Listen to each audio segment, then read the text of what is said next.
ব্যাখ্যা সহকারে পড়বো। ব্যাখ্যা পড়া আগেই বলেছি ফরজ, এটা না পড়লে কিন্তু এমসিকিউ খারাপ হতে পারে। ব্যাখ্যা মাস্ট লাগবে 100%। এমসিকিউ শুধু পড়লেই হবে না, বুঝতে হবে কিভাবে এসেছে এবং ব্যাখ্যাগুলো খুবই প্রয়োজন। উচ্চারণের সময় জীবের কোন অবস্থানের কারণে স্বরধ্বনিকে ভাগ করা হয়? কোন অবস্থান? উচ্চ অবস্থান, জিহ্বা উপরে থাকতে পারে, সম্মুখ সামনে থাকতে পারে, পশ্চাৎ জিহ্বা পেছনে থাকতে পারে। অক্ষরের উচ্চারণের ভিত্তিতে জিহ্বা সামনেও আসতে পারে, মাঝখানেও থাকতে পারে, পেছনেও থাকতে পারে। উত্তর হবে সবগুলো। উত্তর কি হবে? সবগুলো। ব্যাখ্যা এখানে যেটা দেখছো সেটা আমি আরো সুন্দর করে দেখিয়ে দিচ্ছি। তাহলে এখান থেকে আমরা দেখো উচ্চতা অনুযায়ী জীবের সম্মুখ এবং পশ্চাৎ অবস্থান। তাহলে আমরা এটা পেলাম, এটা পেলাম, এটা পেলাম। এই তিনটাই কি আছে? দাগানো আছে।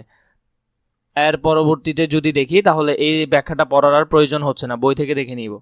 রসা উ উচ্চারণের সময় জীবের অবস্থান কোথায় থাকে? রসা উ উচ্চারণের সময় চলো দেখে নিই। এই চার্টটা যদি তোমাদের বুঝতে কষ্ট হয়, আমি তোমাদেরকে একটা আলাদা চার্ট দিচ্ছি, সেটা তোমাদের একটু সুবিধা হবে। এখান থেকে চার্টটা দেখে নাও। সম্মুখ মানে সামনে, তুমি যদি রস্য ই উচ্চারণ করো তোমার জিহ্বা সামনে চলে আসবে। তার বিপরীতে পশ্চাৎ মানে রসা উ উচ্চারণ করলে পেছনে চলে যাবে। তাহলে রসা উ একটা কোন ধরনের? পশ্চাৎ স্বরধ্বনি। কিন্তু সেটাতে জিভে কোথায় থাকে? জিভ কি নিচে থাকে না উপরে থাকে? যেমন রসা উ, দেখো জিভটা দাঁতের চোয়ালের সাথে ওইখানে বাড়ি খাচ্ছে, তার মানে এটা উচ্চ অবস্থানে থাকে। কোথায় থাকে? উচ্চ অবস্থানে। আরেকটা গুরুত্বপূর্ণ বিষয় বলে নিই, দেখো সংবৃত। সংবৃত মানে রসা উ, দেখো মুখটা ছোট হয়ে গেছে, ঠোঁট দোনোটা ছোট হয়ে গেছে, কিন্তু স্বরে আ বলার সময় মুখটা বড় হয়ে গেছে, মানে বিবৃত। ছোট হলে সংবৃত, বড় হলে বিবৃত। এখন এখান থেকে এমসিকিউর আনসার পেলাম রসা উ একটা পশ্চাৎ স্বরধ্বনি এবং এটা জীবের উচ্চতা হলো কোথায়? উচ্চ।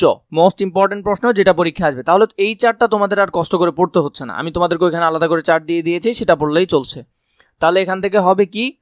উচ্চ হবে এবং পশ্চাৎ হবে। তাহলে রসাও কি? পশ্চাৎ, মানে রসা উচ্চারণ করার সময় জিহ্বা পেছনে চলে যায়, কিন্তু কোথায় থাকে? উপরে থাকে। রসা উ, দেখো জিহ্বা উপরে আছে। এটা আর পড়ার কোনো প্রয়োজন নাই। এরপরে দেখো 3 নাম্বারটা কি বলেছে? স্বরে আ উচ্চারণের সময় ঠোঁটের উন্মুক্তি কেমন হয়? সংবৃত নাকি বিবৃত? একটু আগেই তো তোমাদেরকে বললাম। এখানের মধ্যে দেখো স্বরে আর সময় কেমন থাকে? বিবৃত, মানে ঠোঁট বড় হয়ে যায়। স্বরে আ এরকম উচ্চারণ করে দেখো, একটু অনুভব করলে উত্তরগুলো অনায়াসে পেয়ে যাবে। তাহলে এটা হবে কি? বিবৃত। স্বরে আ উচ্চারণের সময় ঠোঁটের বিবৃত। এখানে আনসারটা আছে। এগুলো আর পড়ার প্রয়োজন নাই, এত কষ্টের কোনো প্রয়োজন নাই। তোমরা বই থেকে চাইলে এই টপিকটা এখান থেকে দেখে নিতে পারো। এছাড়া তোমাদেরকে আমি দাগানো বইটা দিচ্ছি। তোমাদের মধ্যে অনেকেই অলরেডি দাগানো বইটা কিনে নিয়েছে এবং ওরা পড়া শুরু করেছে। আমি 100 টাকার দরে তোমাদেরকে এই দাগানো বইয়ের পিডিএফটা দিচ্ছি। অনেকেই নিয়ে ফেলেছে, তোমরা যারা চাও তারাও নিতে পারো। আশা করছি এটা তোমাদের লাভের হবে। এছাড়া আমি তোমাদেরকে তো পর্ব আকারে দিচ্ছি, একটু পরে আমি অন্য কিছু আলোচনা করব, তোমাদের জন্য খুবই গুরুত্বপূর্ণ।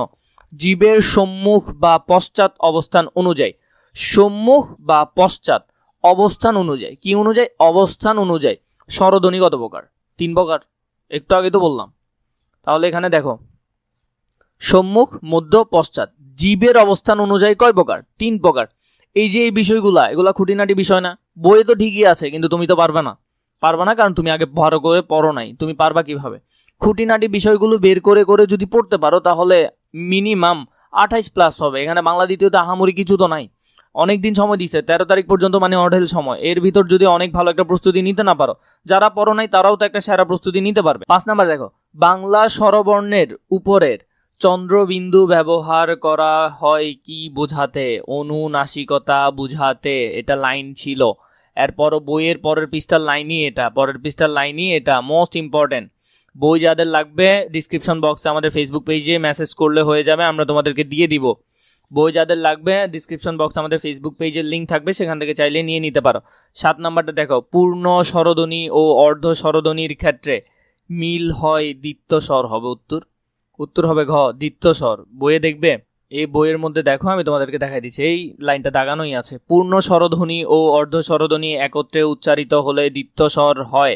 তোমরা বইয়ে হয়তো 1000 বার পড়ছো, কিন্তু এমসিকিউ দাগাইতে গেলে নাই হয়ে যায়। এটা পড়ে নিবে, প্রয়োজন নাই যদিও। এখান থেকে একটা প্রশ্ন আসে মাঝে মধ্যে, লাউ শব্দের মধ্যে কোন কোন স্বরধ্বনি আছে? লাউ শব্দের মধ্যে স্বরে আ যোগ রসাও হবে। উত্তর 2বার আসছে, স্বরে আ যোগ রসাও হবে। লাউ শেষে রসাউটা আউ, স্বরে আ যোগ রসাউ আউ। এভাবে করে মনে রাখতে পারো চাইলে, যদিও এগুলো মুখস্থ করাই ভালো। পরিচ্ছেদ সাথে চলি, আমরা এখানে ব্যাখ্যা করে পড়ছি কারণ যাতে আমাদের কোনো এমসিকিউ গ্যাপ না থাকে। পরিচ্ছেদ সাথে যাওয়ার আগে তোমাদের মধ্যে অনেকেই কমেন্ট করেছো যে কোন কোন টপিকগুলো থেকে এমসিকিউ মাস্ট হবে সেটা একটু দাগাই দেওয়ার জন্য। চলো আমরা আগে এটা একটু দাগাই দিই, এরপরে আবার তোমাদেরকে এমসিকিউ সলভ দিব। একটু তাড়াতাড়ি দাগাই দেওয়ার চেষ্টা করবো যেখান থেকে এমসিকিউ মাস্ট হবে, মানে যেগুলো থেকে হবেই, উল্টা একটা না একের অধিক হওয়ার সম্ভাবনা আছে। পরিচ্ছেদ এক থেকে একটা পাবে। এরপরে হলো বাংলা ব্যাকরণ, এখান থেকে একটা পাবে। ধ্বনি ও বর্ণ থেকে একের অধিকও পেতে পারো, স্বরধ্বনি থেকে পেতে পারো, ব্যঞ্জন ধ্বনি থেকে একটা মাস্ট, এগুলো থেকে একেবারে ফরজ, এগুলো আসবেই। শব্দের গঠন থেকে একটা আসবে, উপসর্গ, প্রত্যয়, সমাজ, সন্ধি, এই 4টা টপিক থেকে তো 2টা করেও আসার সম্ভাবনা আছে। নরবাচক, নারীবাচক, সংখ্যা শব্দ, শব্দের শ্রেণী বিভাগ, এটা থেকে একটা এমসিকিউ আসবে। এইখান থেকে 18 থেকে 25 পর্যন্ত মোস্ট ইম্পর্টেন্ট টপিক হলো আবেগ। আবেগ থেকে সবচেয়ে বেশি প্রশ্ন হয়। আবেগ দেখবে ভালো করে, অনুসর্গ দেখবে ভালো করে, বিশেষ্য দেখবে ভালো করে। এই টপিকগুলো সবগুলো থেকে একটা এমসিকিউ হতে পারে, তাও এই 3-4টা টপিক থেকে বেশি এমসিকিউ আসে। নির্দেশক থেকে একটা আসবে, এটা ফরজ হয়ে গেছে, এগুলো আসবেই। বচন থেকে আসবে, বিভক্তি থেকে আসবে, ক্রিয়ার কাল থেকে মাস্ট, এটা আসবেই। বাক্যের অংশ ও শ্রেণী বিভাগ, এখান থেকে তো আরেকটা আসবেই। এরপর এখান থেকে আমি তোমাদেরকে একটা শব্দের শ্রেণী বিভাগ, এটা থেকে 2টা আসতে পারে, বেশি আসবে, একের অধিক আসবে এটা থেকে। শব্দের শ্রেণী বিভাগ মোস্ট ইম্পর্টেন্ট একটা টপিক, তোমরা বললে আমি সেগুলো নিয়ে ব্যাখ্যামূলক আলোচনা আনবো। বাক্যের বর্গ থেকে একটা আসবে, উদ্দেশ্য বিধেয় কি সেটা থেকে আসবে, সরল জটিল থেকে তো একটা আসবে, এটা ফরজ। কারক থেকে আসবে, এটা ফরজ, না আসলে হবে না প্রশ্ন। এরপর হলো বাচ্য থেকে আসবে, উক্তি থেকে, জ্যোতিচিহ্ন মোস্ট ইম্পর্টেন্ট, আর এখান থেকে 2টা থেকে একটা আসতে পারে, কিন্তু জ্যোতিচিহ্ন ভালো করে দেখবে। প্রতিশব্দ থেকে একটা, বিপরীত শব্দ থেকে একটা, জোড়া শব্দ থেকে একটা, এবং বাগধারা, এটা ফরজ আসবেই। এগুলা দেখে নিবে, এই কয়েকটা টপিক বেশি গুরুত্বপূর্ণ। এরপরে মাঝখানেগুলো তুমি একটু ছাড় দিতে পারো, কিন্তু এগুলাতে ছাড় দেওয়ার কোনো অপশনই নাই, পড়তেই হবে। বাক প্রত্যঙ্গের ঠিক যে জায়গায় বাতাস বাধা পেয়ে ব্যঞ্জন ধ্বনি সৃষ্টি হয় সেই জায়গাটি হলো ব্যঞ্জনের কি? উচ্চারণ স্থান। ব্যঞ্জনের কি? উচ্চারণ স্থান। এখানে ব্যাখ্যা আছে, কিন্তু ব্যাখ্যা পড়ার প্রয়োজন নাই, বই থেকে দেখাই দিচ্ছি, যেটা তোমাদের জন্য আরো বেশি ভালো হবে। বাক প্রত্যঙ্গের ঠিক যে জায়গা থেকে বায়ু বাধা পেয়ে ব্যঞ্জন ধ্বনি সৃষ্টি হয় সেই জায়গা হলো ওই ব্যঞ্জনের উচ্চারণ স্থান। উচ্চারণ স্থান মোস্ট ইম্পর্টেন্ট, এখান থেকে এমসিকিউ হবে। এরপরে ধ্বনিকে ভাগ করেছে যে 7 ভাগে, সেটা আমরা দেখব। মুখ্য কি?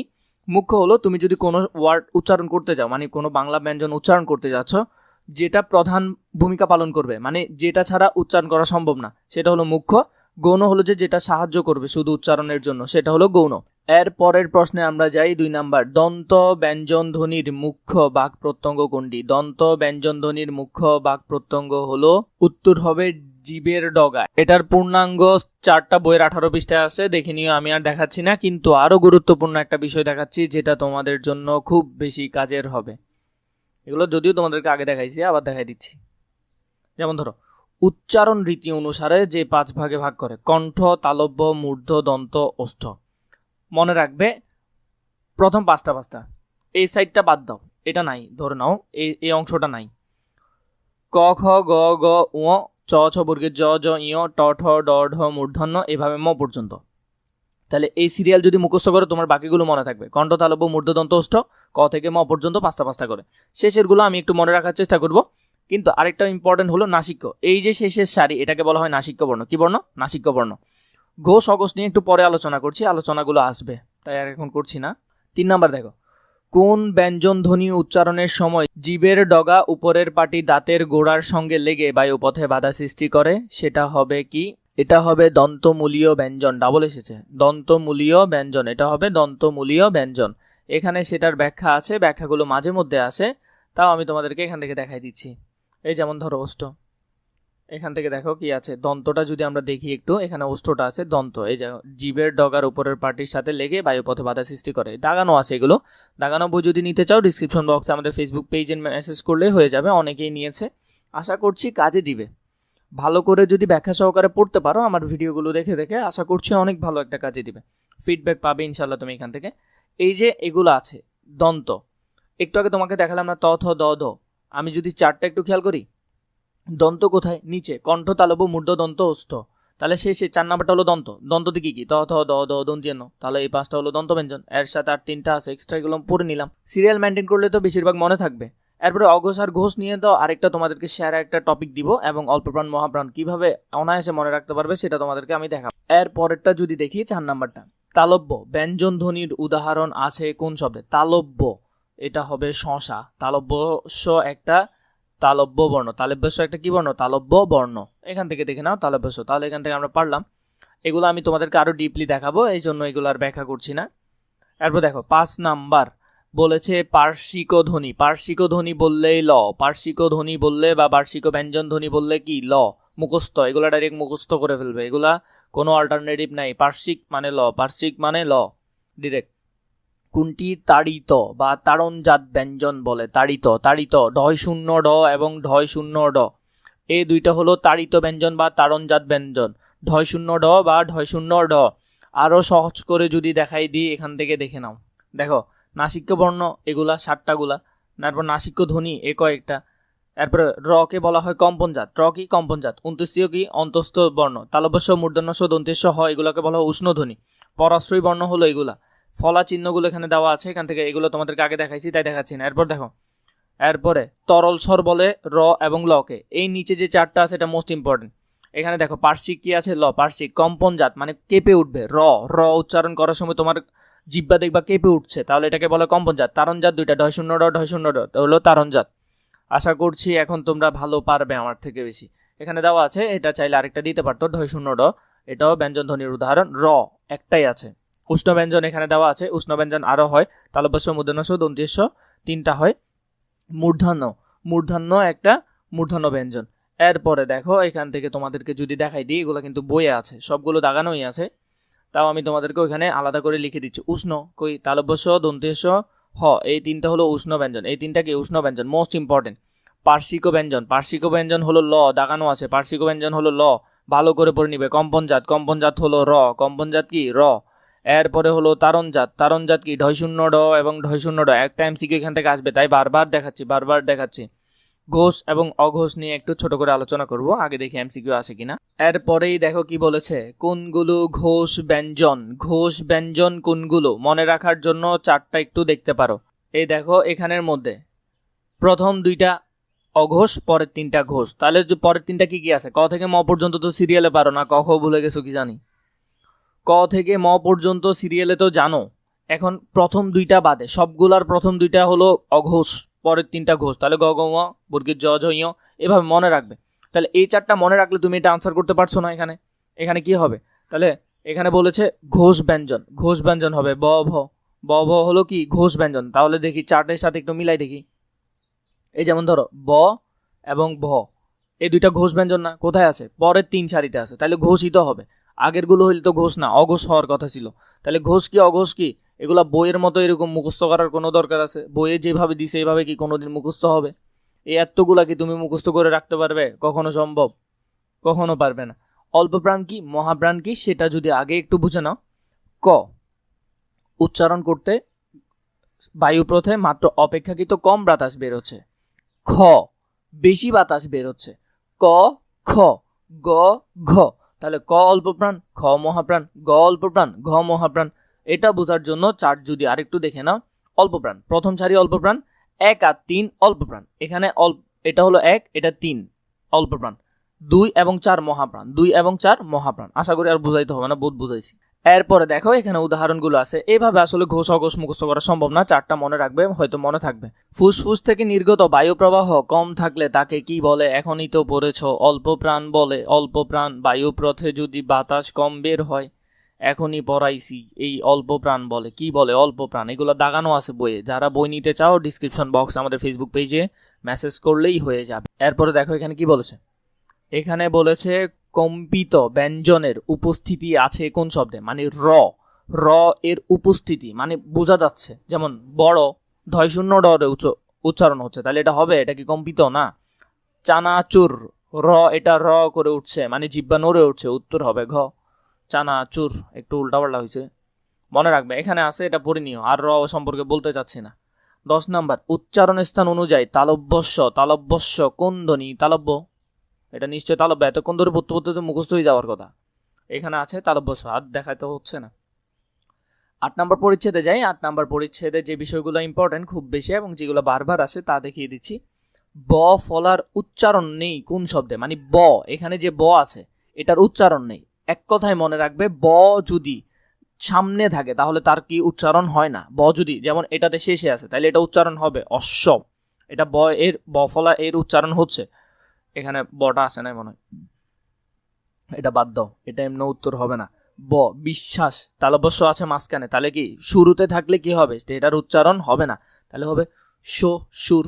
এটা হলো যে বানানটা এমন, তালিবের সৌকা শো, তালিবের স রসুকা সু র, এখানে ব কই, বই তো গায়েব হয়ে গেছে, তাহলে শ্বশুর এটা। আর এখানে তো লেখা আছে একটা, কিন্তু আসলে উচ্চারণটা যদি আমরা লিখতে যাই তাহলে হবে এরকম শ্বশুর। এছাড়া আরও অনেকগুলো আছে, সেগুলো আমি তোমাদেরকে বই থেকে দেখাই দিব, এগুলো মোস্ট ইম্পর্টেন্ট, এখান থেকে একটা প্রশ্ন হবে। বই থেকে যদি না পড়ো তাহলে এই কয়েকটা দিয়ে কমপ্লিট হবে বলে মনে হয় না, বই দেখতে হবে ভালো করে। বই থেকে দেখো, বইয়ের টপিকটা দেখাই দিচ্ছি। বর্ণের উচ্চারণ, আসলে কিভাবে বর্ণের উচ্চারণ হয় এটা পড়াইছি, প্রথম পরিচ্ছেদে এটা পড়াইছি। 50টি মূল বর্ণ যে আছে এটা প্রথম পরিচ্ছেদে ভালো করে পড়াইছি। এরপরে দেখো স্বরীয়, স্বরীয় বর্ণের উচ্চারণ কয় রকম হয়, 2 রকম হয়, 2 রকম। যেমন এখানে উচ্চারণ দেখো, অনেক, অনেকই, স্বরীয় দন্তে নেকে নেক অনেক, কিন্তু অতি, এই স্বরীয়টা কি স্বরীয়র মতো উচ্চারণ হচ্ছে, এটা তো অর মতো উচ্চারণ হচ্ছে, ও অতি, অতি। স্বরীয় উচ্চারণ হলে অতি হওয়ার কথা, কিন্তু অতি তো আমরা উচ্চারণ করি না, আমরা বলি অতি, ও তি। এগুলা একটু মনে রাখবে। হয় শুনতো, এই যেমন অদ্য, মোস্ট ইম্পর্টেন্ট, অদ্যটা মোস্ট ইম্পর্টেন্ট, খাই ফেলবা ডাইরেক্ট এটারে। এরপরে দেখো সরেয়া, সরেয়া বর্ণের স্বাভাবিক উচ্চারণ সরেয়া, যেমন আকাশ, এটা কিন্তু স্বাভাবিক নর্মালি হইতেছে, কিন্তু সরেয়া যখন বিকৃত রূপে প্রকাশ হয়, স্বরীয় জফলা আকার এর মতো উচ্চারণ হয়, যেমন জ্ঞান, জ্ঞান, আমরা তো এটা এটা আসলে কি জ্ঞান লিখা, জ্ঞান তো এইভাবে গয়জফল আকার দন্তান্ন জ্ঞান, এটা হলো সঠিক উচ্চারণ যেটা যেমন দেখায়, এখানে এটা তেমন গুরুত্বপূর্ণ না। এরপরে রস্য এবং দীর্ঘ স্বর নিয়ে আমরা একটু আলোচনা করব, এর আগে আমি তোমাদেরকে কয়েকটা টাকা দিয়ে যে দিন। দেখো দন্তীয় নয়ের নিচে হয়সন্ত আছে, হয়সন্ত কখন হয়, যখন কোনো স্বরবর্ণের সাথে কার চিহ্ন থাকে না, কি থাকে না, কার চিহ্ন, যেমন দিন, দন্তি নৌকার আছে তাই না, কার চিহ্ন আছে, ঔকার কার চিহ্ন আছে, তাইলে এখানে হসন্ত হবে, হবে না। কার চিহ্ন থাকলে হয়সন্ত বসবে না, কিন্তু কার চিহ্ন না থাকলে হয়সন্ত বসাতে হয়, কারণ বোঝাতে হয় এটার সাথে একটা কার আছে। যেমন দন্তিয়ান ন, দন্তিয়ান ন কিভাবে উচ্চারণ হয়, যেমন দন্তিয়ান ন যোগ অ ন, তাই না, এভাবে। চলো আমরা এমসিকিউতে ফিরে যাই, আমরা বেশি আলোচনা করে ফেলতেছি। এখানে আমরা এমসিকিউ গুলো দেখি। অদ্য, অদ্যর এখানে কিন্তু একটাও উত্তর হবে না, এখানে আসে নাই, সঠিকটা আসে নাই। ওদ, ওদ যদি বলো ওদ দো, তাই না, তাহলে আলাদা হওয়ার কথা ছিল, ওদ দো, ওদ্য, তাহলে এটা হবে, এটা সঠিক। এখানে কিন্তু আসে নাই, ব্যাখ্যাতেও আসে নাই, তোমরা বই থেকে একটু দেখে নিও, বই থেকে আমি তো দাগাই দিছিলাম। এই তো ওদ্য, দেখো এখানে আছে, মোস্ট ইম্পর্টেন্ট একটা এমসিকিউ, পরীক্ষা আসতে পারে, অন্যগুলা থেকে বেশি গুরুত্বপূর্ণ। 3 নম্বর ঋণ, র ঋষিকের ঋ দন্তিয়া ন, ঋণ প্রথমটাই উত্তর হবে, হয় শুনতে বসবে, কারণ অ এর দন্তিয়া ন এর সাথে কোনো কার চিহ্ন নাই, তাহলে বসবে। রি বর্ণের উচ্চারণ রি এর মতো হয়, কিসের মতো হয়, রি, যেমন ঋতু, র ঋষিকের ঋ, তরসুকের তু, ঋতু। কৃষক, তাহলে কৃষক এরকম আসবে। আর বাকিগুলো তেমন একটা ইম্পর্টেন্ট না। কোন বর্ণটি নিজস্ব কোনো ধ্বনি নাই, কোন বর্ণের, ইও বর্ণের কি কোনো নিজস্ব ধ্বনি আছে, এতে তো মানুষটা আশ্রয় করে করে বাসে, এতে তো শেষ, তার কোনো লাভ নাই। ইও বর্ণের নিজস্ব কোনো কি নাই, ধ্বনি নাই, এটা বই থেকে আছে, বই থেকে আমরা একটু দেখে নিই, মোস্ট ইম্পর্টেন্ট একটা টপিক। ইও, ইও, ইও বর্ণের নিজস্ব কোনো ধ্বনি নেই, যেমন স্বতন্ত্র এর ব্যবহার স্বরীয় এর মতো সংযুক্ত হয়ে দন্তীয় ন এর মতো উচ্চারিত হয়, কিসের মতো, দন্তীয় ন এর মতো উচ্চারিত হয়। বই পড়া ফরজ, বই পড়ি যাবে, বই না পড়লে পরীক্ষায় মারা খাইতে হবে। এরপরে দেখো ইও এর উচ্চারণ তো দেখলাম, এই যেমন মিয়া, ইও শেষে কি ইও ইওর মতো আছে, 29 ইওর মতো হয়ে গেছে। তাহলে এরপরে 5 নাম্বার দেখি, স্বরে আ কখন, ও স্বরে আ কখনো এর মতো উচ্চারিত হয়, যেমন স্বরেয়া এর মতো উচ্চারিত হবে, স্বরীয় জফলা আকার এটা এর একটা বিকৃত রূপ, কি রূপ, বিকৃত রূপ, এর একটা বিকৃত রূপ। যেমন যদি আমরা দেখি এটা কি হবে, যেমন ধরো এখানে আছে স্বরেয়া, এটার বিকৃত রূপ, যেমন জ্ঞান, জ্ঞান বানানতে কিভাবে লিখে, গয় জফলা আকার, তাই না, দন্তিয়ান্ন, জ্ঞান মানে গয় জফলা, একটু আগে তো দেখাইছি তোমাদেরকে, জ্ঞান, তাহলে জফলা আকার। তো স্বরেয়া কখন জফলা আকার হয়ে যায়, যখন জ্ঞান হয় তার মানে উত্তর হবে জ্ঞান উচ্চারণের সময় গয় ফলা আকার দন্তান্ন জ্ঞান উচ্চারণ করি। তাহলে এটা আর পড়তে হচ্ছে না, নিচে একটা উদাহরণ আছে জ্ঞাত। তাহলে এটা যদি আমরা লিখি এই তো জ্ঞাপ বা জ্ঞাত গয় ফলা। এরপর দেখো 6 নম্বরে এ বর্ণের বিকৃত উচ্চারণের উদাহরণ। এ এর বিকৃত হইছে, বিকৃত যেমন খেলা। আমরা যদি খেলাটা দেখি ক্ষয় জফলা আকার লয় কাল্লা হওয়ার কথা ছিল না, খেলা। এটা তো খেলা, খে একার খেলা, কিন্তু আমরা তো বলি খেলা, ক্ষয় জফলা আকার লয় কাল্লা খেলা। তাইলে উত্তর হবে 4 নাম্বার। মনে থাকবে এটা বিকৃত রূপ, বললাম না একটু আগে এ এর বিকৃত রূপ হলো এ জফলা, সরীয় জফলা আকার। তো এ তো ধরে না, জফলা আকারই তো ধরে, কারণ প্রতিটা ব্যঞ্জন বর্ণের সাথে একটা অ থাকে যেটা দেখা যায় না। যেমন খ শেষে অ উচ্চারণ হচ্ছে না, এই অ এর সাথে জফলা আকার। মনে থাকবে, গলা ভেঙে গেছে আমার। এ বর্ণের এ এর উচ্চারণ এখানে দেওয়া আছে কয়েকটা। এ বর্ণের স্বাভাবিক উচ্চারণ যেমন একটি, এটা একটি হওয়ার কথা ছিল, মানে একটি, এটা চেঞ্জ হবে না। এ ক টর শিকারটি, এটা ভুল আসছে এখানে, একটু বইয়ে দেখাই দিই তোমাদেরকে। এ কিন্তু মোস্ট ইম্পর্টেন্ট, এ বর্ণটা ভালো করে দেখি যাবে, এ থেকে এমসিকিউ সবচেয়ে বেশি হয় এই এ বর্ণে। এ বর্ণের এই একটা উচ্চারণ, এই একটা উচ্চারণ, দুইটা উচ্চারণ মোস্ট ইম্পর্টেন্ট। কারণ এ বর্ণের স্বাভাবিক উচ্চারণ একটি একটি, মানে এ চেঞ্জ হয় না, এ সেম। দেশ দেইকে দে তালিবেশ দেশ, এলো এলো, চেঞ্জ হয় না। কিন্তু এ বর্ণের উচ্চারণে বিকৃত একটা, এখানে একটা চেঞ্জ হয়ে গেছে। বেলা বয় জফলা আকার খেলা, এই খেলাটা এমসিকিউতে আসছে প্রতিবার, এখান থেকে আসতে পারে। এই দুইটা এমসি, এটা দুইটা মোস্ট ইম্পর্টেন্ট, এর এটার এটা মোস্ট ইম্পর্টেন্ট, আসবে এমসিকিউ এখান থেকেই। এরপরে দেখো গুরুত্বপূর্ণ এমসিকিউ 9 পরিচ্ছেদের এমসিকিউ খুব বেশি গুরুত্বপূর্ণ। পিডিএফ তো তোমরা বইয়ে দেখতেছো যে পিডিএফ আমি অনেক সুন্দর করে দেখাইছি। পুরা বইয়ের পিডিএফ যদি চাও তাহলে ডিসক্রিপশন বক্সে মেসেজ করলে হয়ে যাবে, আমি তোমাদেরকে পিডিএফটা দিয়ে দিব। অনেকেই নিয়েছে, আশা করছি উপকৃত হবে। এবং সাথে তো বলে দিয়েছি যে ব্যাখ্যামূলক ভিডিওগুলো দেখবে, অনেকটাই কাজে দিবে। কারণ 13 তারিখ পরীক্ষা, প্রশ্ন কঠিন যে করবে না কোনো গ্যারান্টি নেই। চলো আমরা দেখি নি এরপরের গুলো। এরপরে 9 পরিচ্ছেদ। শব্দ যখন বাক্যে ব্যবহৃত হয় তখন তাকে কি বলে? তখন তাকে পদ বলে। এটা তো আমরা সবাই জানি, তখন তাকে কি বলে? পদ বলে। শব্দ যখন বাক্যে ব্যবহৃত হয় তখন তাকে পদ বলে। পদে পরিণত হওয়ার সময় পদের সাথে যেই সব শব্দাংশ যুক্ত হয় সেগুলাকে লগ্নক বলে। যেমন তোমাদেরকে একটা দেখাই দিই আমি, মানুষ, ধরো এখানে আছে মানুষগুলো, তো মানুষ তো একটা ওয়ার্ড, এটার সাথে একটা নতুন শব্দ যুক্ত হয়ে নতুন কিছু বোঝাচ্ছে, যেমন গুলো, তাহলে এটা হবে লগ্নক। এটা কি লগ্নক? আবার লগ্নক আবার 4 প্রকার। কয় প্রকার? 4 প্রকার, মোস্ট ইম্পর্টেন্ট। যেমন বিভক্তি, বিভক্তি কি সেটা নিয়ে সামনে আলোচনা থাকবে, তোমাদেরকে দেখাবো। নির্দেশক কি সেটা নিয়েও দেখাবো। নির্দেশকগুলো একটু মনে রাখো, টাটি খানাগানি কাছাকাছি, এগুলো হলো নির্দেশক। একটু পরে বিস্তারিত আলোচনা করব। বচন নিয়ে করব, বলক নিয়ে করব, এগুলো মোস্ট ইম্পর্টেন্ট কিছু টপিক, সেগুলো নিয়ে এখন ধারাবাহিকভাবে আলোচনা করব। এরপরে দেখো পদের লগ্নক কত ধরনের হয়? একটা পদে লগ্নক হইতে পারে 4 ধরনের, কারণ এই উপরেই তো দেখলাম লগ্নক কত ধরনের হয়। লগ্নক হয় 4 ধরনের। যদি আমরা বইয়ে সেটা টপিকটা দেখে নিই, যেমন ধরো এখানের মধ্যে আমরা এখানে দেখছি উপসর্গ, প্রত্যয়, এগুলো নিয়ে একটু পরে আলোচনা আসবে, বিস্তারিত আলোচনা। বিভক্তি, নির্দেশক, বচন, বলক। নির্দেশক কি? নির্দেশকগুলো কিন্তু মোস্ট ইম্পর্টেন্ট, একটু পরে বিস্তারিত আলোচনা পাবা। এই দেখো টি, টুকু, এগুলো কিন্তু নির্দেশক। এরপরে হলো এখানের মধ্যে দেখো লাইনগুলো দাগানো আছে তোমাদের, এই যে লগ্নক 4 প্রকার কি কি সেগুলো আছে। লাগলে কমেন্ট করে আমাকে জানাতে পারো, অথবা ডিসক্রিপশন বক্স আমাদের ফেসবুক পেজে মেসেজ করলে হয়ে যাবে। অনেকেই নিচ্ছে, তোমাদের চাই প্রয়োজন হলে নিতে পারো। 3 নাম্বার প্রশ্নটা দেখো, কোনটি শব্দের শেষে যুক্ত হয় না? কখনোই উপসর্গ শব্দের শেষে যুক্ত হয় না, উপসর্গ সবসময় আগে যুক্ত হয়। আগে এগুলা দেখে নাও। প্রত্যয়, প্রত্যয় সবসময় শব্দের শেষে যুক্ত হয়। কোথায় যুক্ত হয়? শব্দের শেষে। এরপরে এটা হবে বলক। এরপর বিভক্তি শব্দের শেষে, বলক শব্দের শেষে, উপসর্গ শব্দের প্রথমে যুক্ত হয়।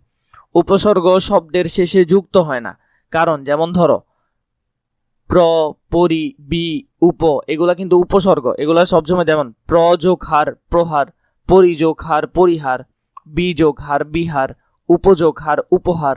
তাহলে নতুন শব্দ গঠন করতেছে সামনে যুক্ত হয়ে, তাহলে উপসর্গ কি শেষে যুক্ত হবে? উপসর্গ সবসময় সামনে যুক্ত হবে।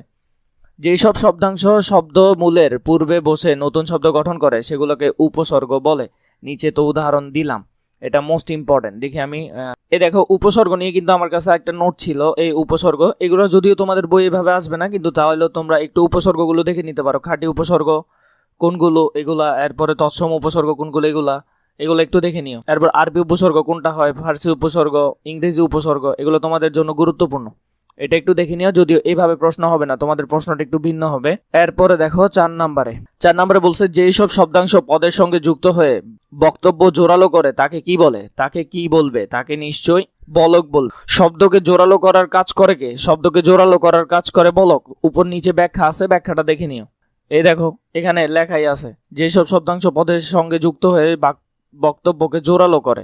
কে জোরালো করে? বলক জোরালো করে। এরপরে দেখো 5 নম্বরটা, কোনটি সাধিত শব্দ? সাধিত শব্দ মোস্ট ইম্পর্টেন্ট। সাধিত শব্দ হবে এখানে পরিচালক। সাধিত শব্দ কি আর মৌলিক শব্দ কি, এই দুইটা যদি জানতে হয়, মৌলিক শব্দকে ভাঙা যায় না। যেমন এখানে গাছ মৌলিক শব্দ, ভেঙে কি নতুন কোনো ওয়ার্ড তৈরি করতে পারবে? সম্ভব না, এবং করলেও সেটার কি হবে না, অর্থ হবে না। মাছ সম্ভব না। কিন্তু পরিচালক, পরিযোগ চালক, পরি একটা উপসর্গ, চালক একটা শব্দ, তাহলে এখান থেকে এটাকে কি করা যাচ্ছে, ভাঙা যাচ্ছে। যেমন পরিচালক, এটা সাধিত শব্দ, এখানে আছে, এখান থেকে দেখে নিবে। আমরা বইয়ের টপিকটা একটু গুরুত্ব দিই, বইয়ে কিছু মোস্ট ইম্পর্টেন্ট বিষয় আছে, সেটা যদি দেখি। এই যেমন ধরো তোমাদের এখানের মধ্যে যেগুলো দাগানো আছে এগুলো একটু বেশি ভালো করে পড়বে। উপসর্গ আনকমন আসার সম্ভাবনা আছে, যেমন কোনটা কি দিয়ে হয়েছে এবং কি বুঝাচ্ছে। শব্দের দোতনা মোস্ট ইম্পর্টেন্ট, দোতনা থেকে প্রশ্ন হবে। দোতনাগুলো দেখে নিও। আসলে অনেক তো বলা যাচ্ছে না যে কোনটা থেকে হবে, তাও আমি কিছু কিছু দাগায় রাখছি যেগুলো বারবার পরীক্ষায় আসছে, সেগুলো একটু তাও তোমাদের জন্য দাগায় রাখছি। এরপরে দেখো 6 নম্বর, কোনটি মৌলিক? মৌলিক মানে তো ভাঙা যাইবে না। চাঁদ, তাহলে হবে চাঁদ একটা মৌলিক শব্দ। চাঁদ এটাকে ভাঙা সম্ভব না। মা, গাছ, পাখি, শির, লতা, বই, এগুলো সবগুলা মৌলিক শব্দ। একটু পরে এটা নিয়ে বিস্তারিত আলোচনা দিব তোমাদেরকে। এরপরে দেখো মৌলিক শব্দ কি আর সাধিত কি। এই মৌলিক শব্দ যেটাকে ভাঙা যায় না, মৌলিক শব্দ অর্থপূর্ণ কোনো অংশ থাকে না। যেমন ধরো 7 নম্বর, শব্দের কোথায় প্রত্যয় যুক্ত হয়? শব্দের শেষে প্রত্যয় যুক্ত হয়, তাহলে উত্তর হবে খ, শব্দের শেষে। যেমন সংবাদ যোগ ইক, সাংবাদিক, এই দেখো ইকটা কিন্তু একটা প্রত্যয়, ইক কি একটা প্রত্যয়, তাহলে শব্দের শেষে যুক্ত হয়েছে।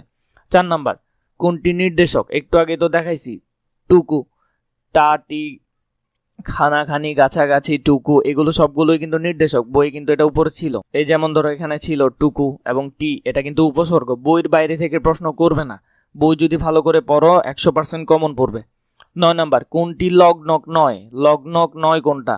নিশ্চয় এখানে প্রত্যয় কখনো লগ্নক হবে না। প্রত্যয় কখনো কি হবে না, লগ্নক হবে না। নির্দেশক একটা, লগ্নক ঠিক আছে 4 প্রকারের মধ্যে, বলক একটা, বচন একটা, তাও ঠিক আছে, কিন্তু প্রত্যয় তো পাই নাই। এখানে যে পড়াইছি বিভক্তি, নির্দেশক, বচন, বলক, এই 4টাতে কি প্রত্যয় ছিল না, তাহলে উত্তর প্রত্যয় হবে না।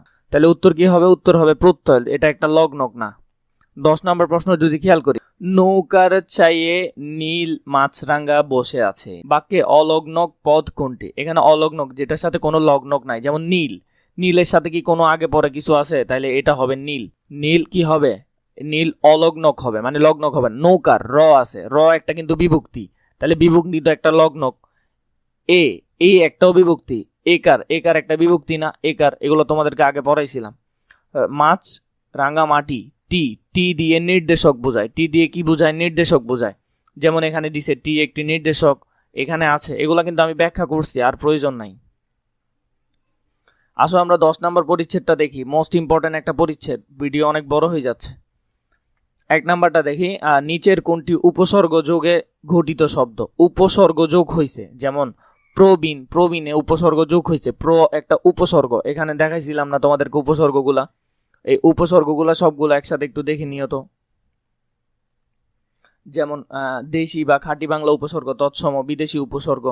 যেমন এখান থেকে দেখো সু, হা, স, নি, বি, আজ, ভর, এগুলো সবগুলো উপসর্গ। এই যেমন প্র, প্রতি, এই প্র আছে, এটা একটা উপসর্গ। এই উপসর্গগুলো মনে রাখবে। তাহলে এখানে প্রবীণ শব্দটা একটা উপসর্গ, কিন্তু এখানে যেসব অর্থহীন শব্দাংশ অন্য শব্দের শুরুতে বসে নতুন শব্দ গঠন করে সেগুলোকে উপসর্গ বলে। যেমন অজানা, জানা শব্দের আগে অযুক্ত হয়েছে উপসর্গ। জানা একটা অর্থ বোঝাচ্ছে, অযুক্ত হওয়াতে অন্য অর্থ বোঝাচ্ছে, তাহলে এটা একটা কি উপসর্গ। কিন্তু তোমাদের পরীক্ষায় আসবে যে বিষয়টা, এই যে এখানে শব্দের দোতনা আছে না, যেমন কাজ, অকাজ, কোন অর্থে বুঝাইছে? অকাজ মানে কইরো না, অনুচিত অর্থে বুঝাইছে না, তাহলে অনুচিত হবে। শব্দের দোতনা কি হবে? অনুচিত। যেমন হাজির, গড় হাজির, গড় কিন্তু একটা ফার্সি উপসর্গ, গড় হাজির বিপরীত অর্থ বুঝাইতেছে। এরপর 2 নাম্বার দেখো, নিচের কোন শব্দে অপূর্ণ থাকে না, না উপসর্গ ব্যবহার হয়েছে, মানে এটার কোনো অর্থ নাই। যেমন না হক, এখানে কিন্তু নাই। না যুগ, নালায়েক, নালায়েকে কিন্তু হয় নাই, তার মানে উত্তর হবে নালায়েক শব্দে অপূর্ণ অর্থে ব্যবহার হয়েছে কোনো কিছু, নালায়েক। প্রশ্ন উল্লেখিত আরো কিছু দেখো, না হক নেতিবাচক অর্থে বুঝাইছে, কি অর্থে? নেতিবাচক। না যুগ খারাপ অর্থে বুঝাইছে।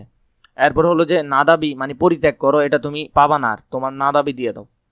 এরপরে আমরা যদি দেখি এখানের মধ্যে, এই যে এখানের মধ্যে এগুলো যে আছে এগুলো কিন্তু মোস্ট ইম্পর্টেন্ট, এগুলো দেখবে ভালো করে, এখান থেকে একটা এমসিকিউ কমন পড়বে। এখন কোনটা পড়বে সেটা তো বলতে পারতেছি না। যেমন না হক মানে নেতি অর্থে, নেতিবাচক অর্থে বুঝাইছে। এরপরে আরো না অর্থে যেগুলো আছে, না লায়েক নির্দেশক, অপূর্ণ অর্থ বুঝাইছে, না লায়েক।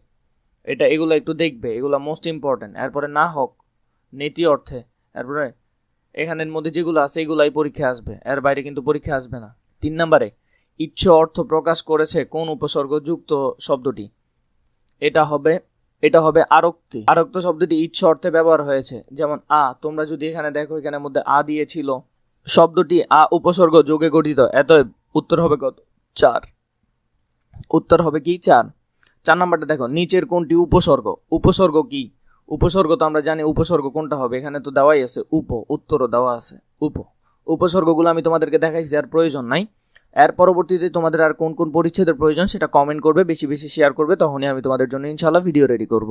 এছাড়া বই যদি প্রয়োজন হয় ডিসক্রিপশন বক্স আমাদের ফেসবুক পেজে মেসেজ করলে বইয়ের পিডিএফটি তোমরা পেয়ে যাবে।